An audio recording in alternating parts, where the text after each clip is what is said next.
Pasekmių pardavimas. Šią techniką jums parduosiu tik už 1 milijoną litų. Galbūt šiek tiek pigiau. Ką jūs parduodate? Į šį klausimą skirtingi pardavėjai turi labai skirtingus atsakymus. Daugelis pardavėjai išvardina savo produktus. Pavyzdžiui, mes parduodame kompiuterinius žaidimus, mes parduodame automobilius. Gudresni pardavėjai tvirtina, kad jie parduoda naudą klientui. Bet super pardavėjai supranta vieną paslaptį.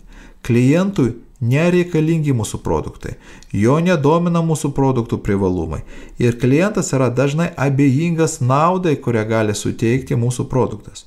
Klientą domina tik vienas dalykas, jį domina pasekmes. Tai yra, klientui rūpi tik vienas klausimas, kas pasikeis jo gyvenime, kai jis įsigys jūsų produktą. Taigi, nustokite pardavinėti produktus, jų privalumus arba naudą.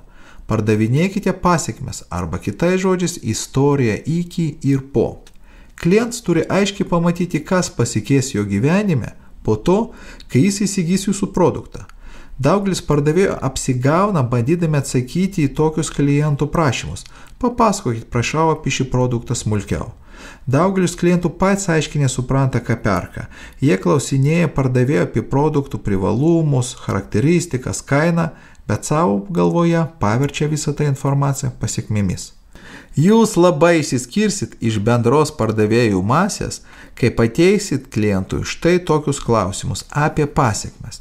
Vietoj tradicinio klausimo, kokio produkto ieškote, užduokite klausimą: ponas Antanai, ko jūs tikitės po šio produktų įsigijimo?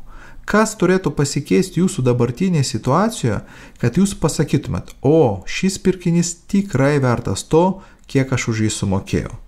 Taigi, nustokite pardavinėti grąžtą, o pardavinėkite skylę sienoje, pakabintą paveikslą, lentyną ir patogumų jausmą, kurį išgyvens klientas, naudodamasis jūsų grąžtų butų remonto metu.